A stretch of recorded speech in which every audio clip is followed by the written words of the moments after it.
Hello, my name is Nathan. Welcome to my channel. I'm an animator who gets all of his inspiration from good music and good animation. And I want to look at GOAT today, the new film by Sony Pictures Animation, and some really fun stuff they're doing in animation. Let's get into it.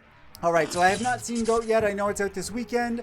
I have been fascinated by what Sony Pictures is doing with their animation style. From Spider-Man to K-pop Demon Hunters to now this film, they are doing some distinctively different things in their animation. So in K-pop Demon Hunters, during some of their fight scenes, this was really apparent.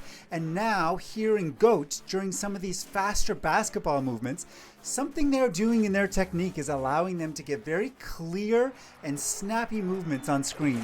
And so I looked at a bunch of movements and we're gonna look at it together and let's see how they've done it.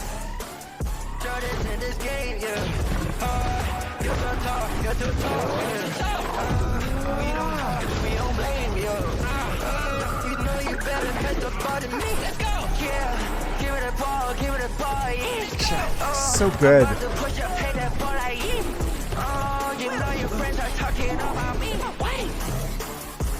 It happens again and again and again throughout this. Let's take a look at the movement of the GOAT. So he's coming forward with a basketball, he passes it under his legs, and he comes back in his pose before he throws it. So we get about 4 frames of the basketball back here. You know that he's gonna throw it. So this is like building the anticipation of what's happening into your posing. And so the animator has deliberately posed him in an opposite pose so that it is a clear and a big and a well-read movement when he throws it over. And then, boom, right into the throw. There is no leading us into that. There's no warning that we're about to do it besides the pose itself. And we get this really great like smearing effect on the basketball. There are several frames here where there are 2 basketballs on screen at once. All these things are tricks that the animators are doing to allow them to move so fast but still let you register what's happening, right? If you move too fast that you lose the audience, you fail, right? That's not how animation works. You need to be clear and let the audience know what you're doing. And so they both add this smear at the back of the basketball and they add a couple basketballs to help us track where it's going so that they can get away with moving things even faster. And that is what works so well in these really dynamic, fast-moving animations. Let's go back a little bit earlier for one more example of this. So when the rhino is jumping up in the air here with the basketball, we get a very similar approach.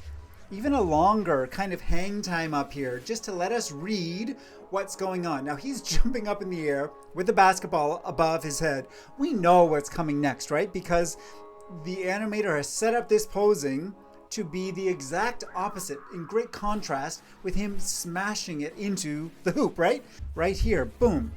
Right down into like the slam pose. And they've done the same technique where you see the little trail of color smearing from the basketball, and then they've given us, there's several balls there to help us track what is happening so they don't lose us by doing such a fast movement. It's great, and it's a technique that I want to try a little bit more often in my own animation. Thanks for watching this with me. If you do go see this movie in the weekend, let me know in the comments what you think about it. I'm really interested to see how it turns out and how it looks on screen in the theater. Until the next one, goodbye.